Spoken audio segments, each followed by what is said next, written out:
Dua Uja God family. It is Brother Roots God continuing with our 22nd, 23rd, and 24th law of Ma'at in our 42 laws of Ma'at detox and fast. For those of you who have been joining the Rising Sessions, we've been talking a lot these past few days about how these laws are even connected. And once again, it's showing this divine channel and almost format of the way these laws are designed, based off of the structure and the placement and how they're so related and connected. So I want to share a testimony from yesterday, actually, from the 23rd day, that happened to me in the physical, and then also catch y'all up on a little bit of the things that we've been talking about. Today we talked a lot about breath and stress and the idea of stress and how it manifests based off of the way that we may see things and view things in our own personal reality, the way that we may cause tension within ourselves by not fully processing. So as opposed to pausing and processing, a lot of us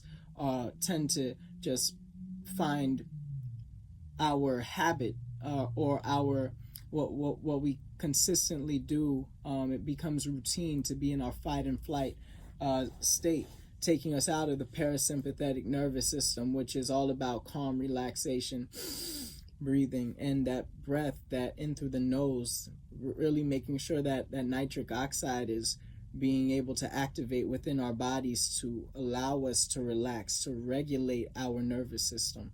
It's very important.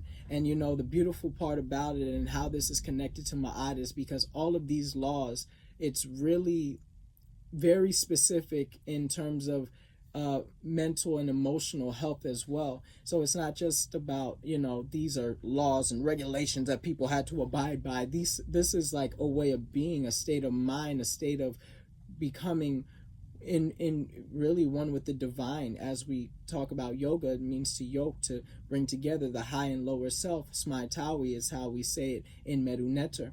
And so this union with the divine, to make sure that when we inspire, when we take in spirit, that we are really being intentional about these things, and making sure that we're slow to exhale. We let go of all of the hell, the inflammation within us, but also that carbon dioxide is a beautiful thing.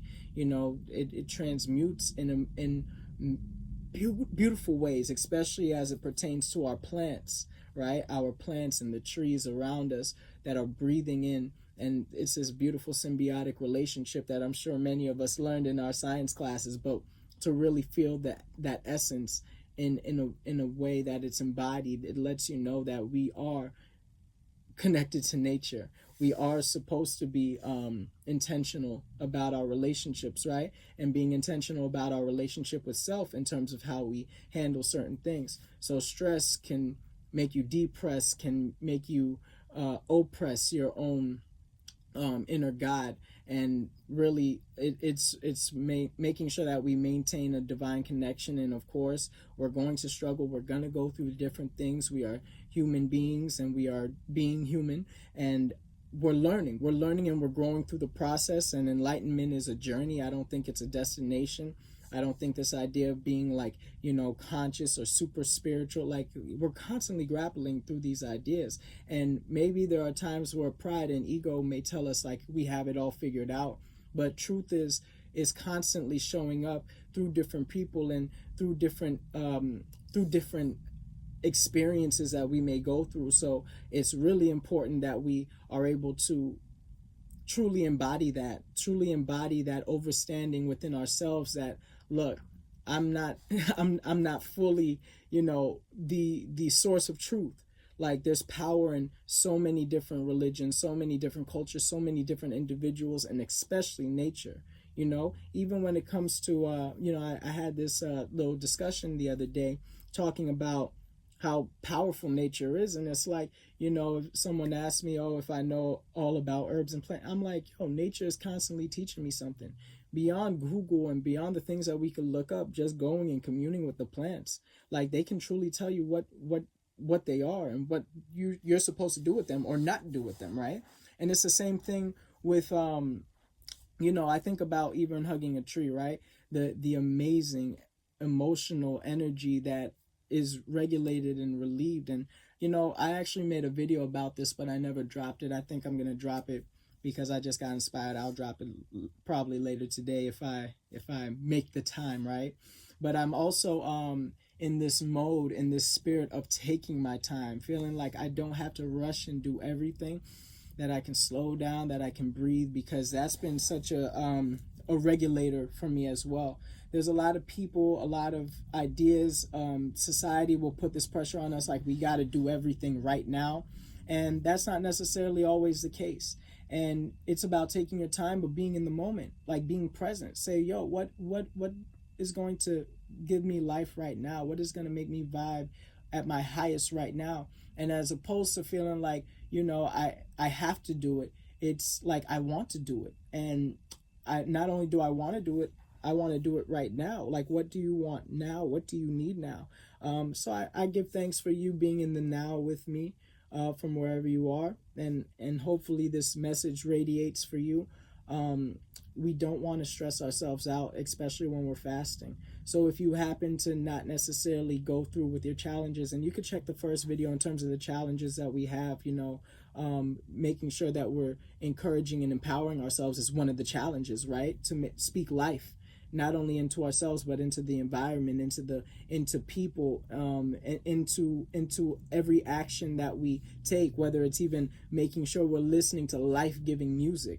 There's a lot of death culture out here. There's a lot of death style instead of lifestyle. And so it's really important that we find that harmonious state of being, so that we're not stressing ourselves out, like unintentionally or unconsciously.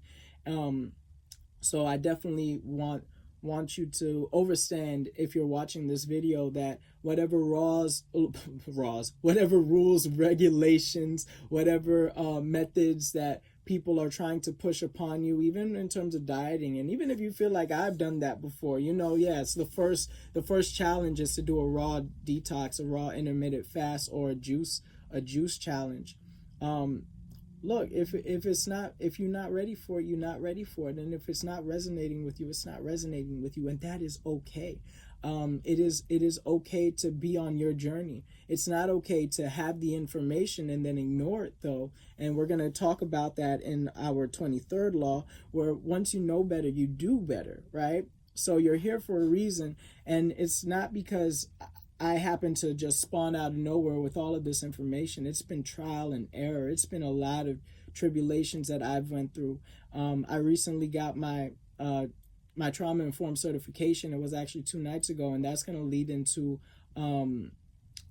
my testimony. But I first want to start with the 22nd law before I get into that, because I want to kind of go in a synchronistic order. So the 22nd law is, I have not done that which is abominable, right?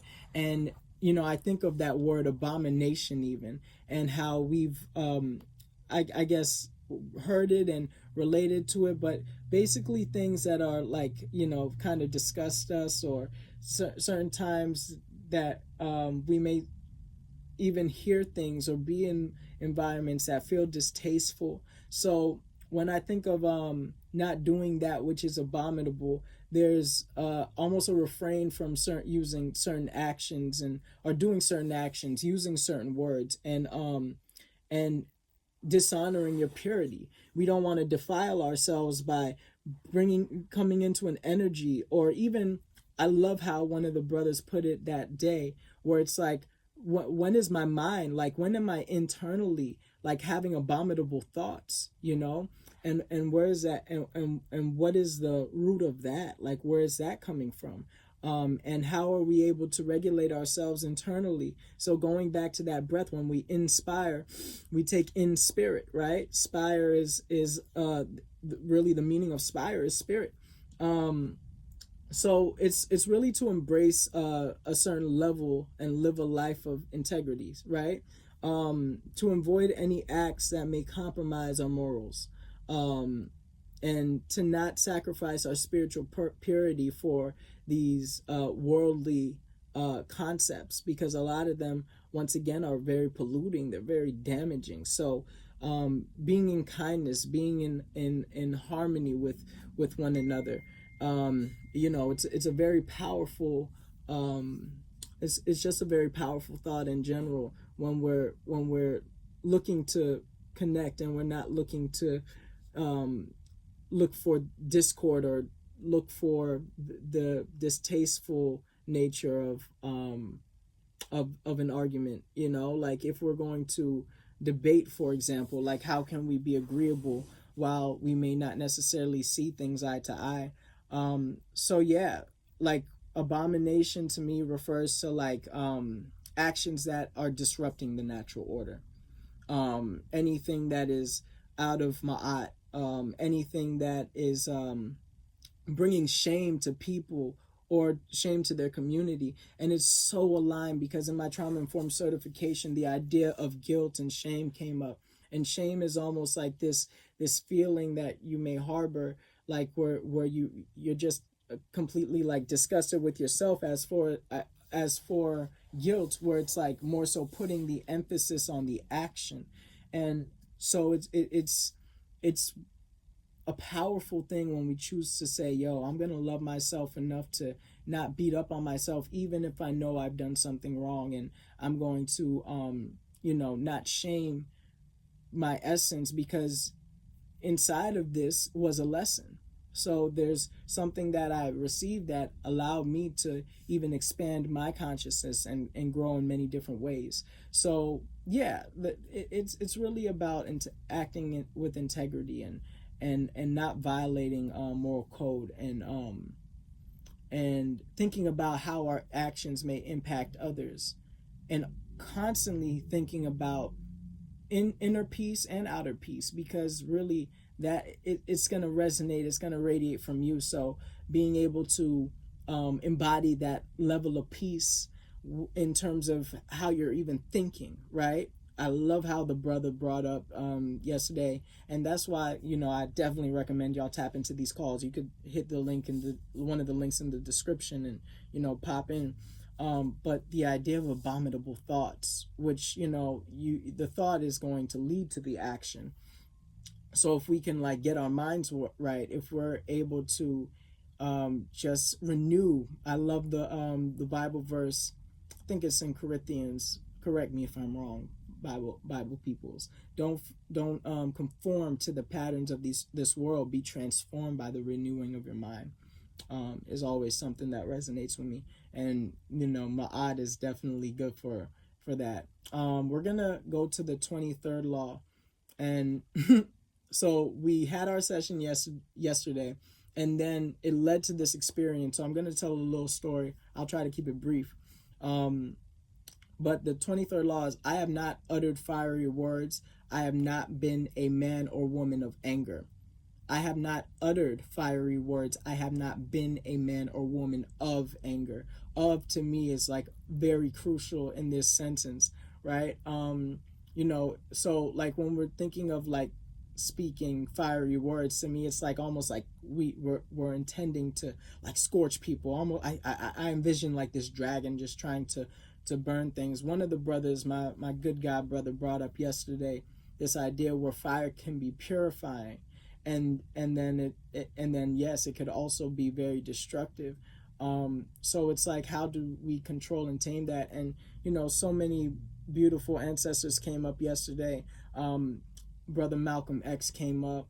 So Stokely Carmichael, the way that they were not a person of anger, but then relating back, correct me if I'm wrong, in the 14th law, where it's like, I have not been angered unjustly, or without cause, I should say. So anger is real. It's an emotion. We're going to feel it. And if we suppress it, then we're not necessarily being real with ourselves. And therefore, we're not dealing with the things that are coming into our realities in an authentic way. And that could be very sickening in so many different ways, because practice makes perfect. So, speaking in a calm manner and moving with patience, as opposed to being so quick to just fire up on somebody and quick to sit in anger, right? Because energy and motion is supposed to keep moving. So we got to ask ourselves, what is causing me anger? What is causing me to be in the sense of rage, right? Because anger could easily turn to rage when we sit in that anger. And then that rage can cause us to do very destructive things. So it's really about promoting harmony in our interactions, even as we're speaking, right? It's like crucial to like make sure that, you know, even as we get riled up, whether it's through conversation or whether it's through things that may be going on in the world, that we don't sit in that anger. And right now we see a lot of people, based off of the election results and based off of maybe bills being signed, they're really enraged. And I think that it's not a good place to necessarily operate from when we're not in control of our anger, when we're not saying, okay, like, let me be solution oriented as opposed to bathing in the problem. And I think that's important. So yesterday was crazy for me in a powerful way. So I was traveling. I got on the air train to go from the transit to the airport, right?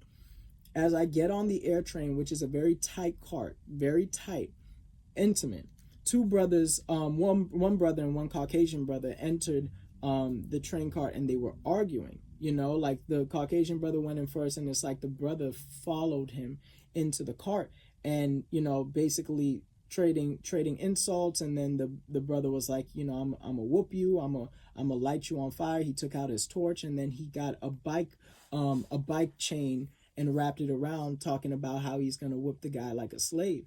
And you know, I was processing. I sat back for a moment, and there were more people on the cart, so I was moved to intervene. I went up to the brother and I said, "Hey, do you mind if I talk to you?" And I said it calmly. I said it so only he could hear. And so he like slowly looks over at me, you know, still full of rage. And I just said, "Listen, man, I feel you, and I see your power. I see you, and I just want to let you know that, like, you know, you're heard. And just because, you know, certain people may lack awareness for our reality and our energy and why we may bring these things up in a certain way, you know, doesn't mean that we're not seen and we're not heard. I want you to know that I see you, and I see your humanity. I see the God in you." And you know, he started talking to me. He's like, you know, this you know, curse word is gonna get it, all of these things. And it's like, listen, that's what they want us to do. They want us to be angry. They want us to act like animals, because then we'll never progress in the way that God has designed us to. And so, you know, the other guy then was listening to me. I told him, and he started to speak. I told him, "Listen, just don't speak right now. Let me handle this." So I'm speaking to the brother and telling him, like, "Listen, it's not just you. We all go through this. It's in our DNA. A part of our ancestors are crying out through us. And just know that I'm with you, you know." So the train cars opened. The other brother apologized. The Caucasian brother apologized and then got off. And almost the whole cart cleared, right? Because I get they might have moved to another cart. They probably felt uncomfortable. They get off. The brother was also, during the debate, during the argument, he was saying how he was in the military and he does this for a living, and he's going to court right now because he beat up on a cop and he was discharged from the military. And then, you know, as people were getting off, he just starts really opening up and breaking down, and he started to cry, basically explaining how, you know, this country doesn't care about us. They don't care about their veterans. They don't care about black people. And, you know, he fought for this country, and they just treated him like garbage. And I was just letting him know that, listen, I feel you and I hear you, and I sincerely am with you. I gave him a hug and he started crying. He just broke down. This is a big brother. He was carrying all this tension and he started to loose up. And I just saw the power of, you know, moving with spirit, but also being able to listen to people and being patient.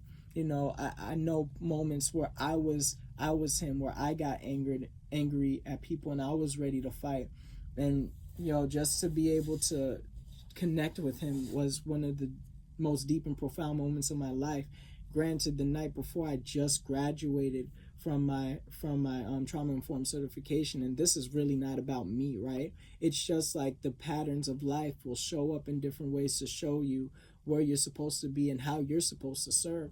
And I'm just glad that, that brother was able to open up in that way, because that wasn't me. That was just me allowing the moment to be processed, and really seeing somebody, seeing them for their humanity, seeing them for who they are. Because I'm sure most people on that cart were like, this guy's an animal, or this guy's a this guy's a that. I'm not going to assume that, but mental health is a real thing, especially for our veterans, especially for melanated veterans and people who have PTSD. It's not for no reason. And we have to see the humanity in people. Yes, there is self accountability, and then there's also being able to say, you know what, let me be accountable in this moment to just be with someone and sit with them and listen. Because I'm not saying we're all trauma informed or we're all therapists or anything like that, but what I am saying is, like, we could all open our hearts and open our ears to be able to receive and to listen, and to allow people to just express themselves in an honest manner without feeling like it has to be about us. So yeah, it's really, to me, this law, is about cultivating a certain level of emotional intelligence in terms of speaking fiery words or not being a person of anger. It's like being mindful in our communication every day, and being able to manage anger constructively, being able to manage anger in a way where we're choosing words that promote understanding and peace rather than conflict and violence. So yeah, I that really leads into the 24th law, which we went over today. We did a very divine meditation and breath work, and the breath work was powerful because it was really all about listening, right? It was all about listening, because this 24th law is, I have not stopped my ears. Uh, I have not stopped my ears against words of right or wrong. I have not stopped my ears against words of right and wrong. And it goes right back into listening, right? Like, so no matter what you may be hearing, no matter how you may be processing it, being able to listen, but not only listen with your second and third ear, but listen with your first ear, listen with your intuition, and really what the divine may tell you, because the divine always has a message. Sometimes we just have to sit and be. Sometimes we just have to breathe, take our time, be patient, meditate, right? As opposed to rushing through life. Because when we take our time, when we allow ourselves to just be in a state of flow, then that's when the divine is really speaking to us. And the divine is speaking every moment. We just have to take the time to listen. We just have to take the time to ground ourselves in the flow of life. Like, God is constantly connecting with you because God is in you. Ye are gods. So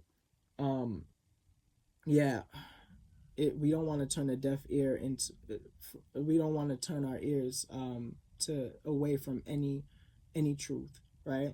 And once again, sometimes we may think that, oh, this is coming from this type of person, so that can't be true. This is coming from someone who doesn't agree with the way I look at life in terms of my philosophy or religion, so that can't be right. And that's not harmonious. That's out of ma'at, right? Even when it comes down, and I'm gonna bring it up again because it's so clear right now with the politics. It's just like we can go so far blue, so far red, so far left, so far right, that we have no type of balance. We have no type of centering. We have no type of harmony. And that is going to lead to chaos. Isfet, as we say in Kemet. It's going to lead to disorder. So we want to strive to actively listen and be open to being able to pick up the wisdom, because there's always wisdom flowing around us. It's that discernment resonating through Ampu. It's that intuition resonating through Aset, that we are able to find more of a balance even in our relationships and our conversations. We're never going to agree with everyone. It's impossible. But what we can do is not be disagreeable. We can listen. We can try to understand. We can try to grow, hear different perspectives. I had a beautiful talk actually last night about this with my brother, and just seeing that reflected in the both of us, and everything is such in synchronization. It's all happening for a reason. So I really don't I really don't doubt the power of the divine and how, everything on your timeline is popping up for a reason. You just have to take your time and be in that time. You have to be aligned with the time, be aligned with the moment, right? So embrace constructive feedback. Embrace feedback even if it ain't constructive, because something that you're feeding that is causing feedback is obviously, there's some validity to it because it's in your existence. So there's something to dissect. There's something to take from it. Allow ethical principles to guide your conversation, and allow listening to be a way of fostering growth and fostering understanding. Is really how I see this law being stated. You know, it's a essential aspect of communication. They say most of communication is nonverbal, right? Like 90% of communication is nonverbal, body language. And I think it also has something to do with being able to listen, being able to process in a way, as opposed to allowing the ego to distract us, to take us off a track of what somebody else may be trying to relate to us. So yeah, it's a sacred way to even meditate when we just stop thinking and stop speaking and just listen, allow ourselves to receive. So yeah, I think when we even have an introspective version of doing that, it can be very powerful, because there's always messages, there's always downloads coming through. So whether it's criticism, whether it's just any type of information that may come across, whether it's conversational, just to be able to be mindful in our interactions is going to dramatically allow us to be healthier in our relationships and in the relationship with self. So um, let's genuinely listen to each other and hear each other out, as opposed to feeling like your way is the only way, because we we're all on this path, we're all on this journey. We don't necessarily know what somebody crossed on in their road that they were on.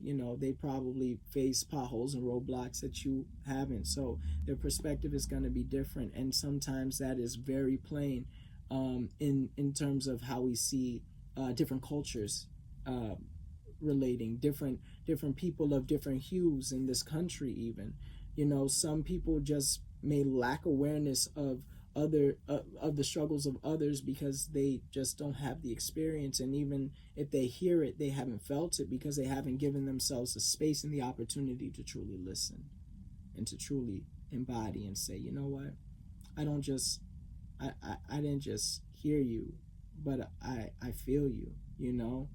um there's a big difference. So I'm just giving thanks once again. Move with the breath, move with light, move with love in your heart for people, because that's really what we're here to do. That's the best way that we can be, right? Our nature is the enjoyment of peace. Is I believe that's a Raul Nefer quote. And it came up in one of our recent sessions. But our nature is the enjoyment of peace, and so peace in our conversations, peace in our speech, peace in our hearts, peace in being able to listen to one another, and also to make sure that our actions are things that are empowering and inspiring, not only um, other people around us, but ourselves, to say, you know what, I'm proud of me. I'm proud of me for making these decisions that are going to make an impact in a positive way on somebody. So, giving thanks for you all, God family. Stay blessed, stay rooted. Tap in below with the descriptions to join the daily sessions. We have, let me do some quick math. What is it? We have 20. No, we have 18 more days. So please tap in, join us. Probably going to keep these rising sessions going. Definitely, we'll have a lot of cool YouTube videos coming out soon of things that I've done way back, but I definitely, I feel open to being honest and sharing these things, even though that some of it, looking back at it, was some hard truths, but I think it's necessary. So stay rooted, stay blessed. Wellness, wholeness, vibrations. Uncle Josh and Ed. Bless.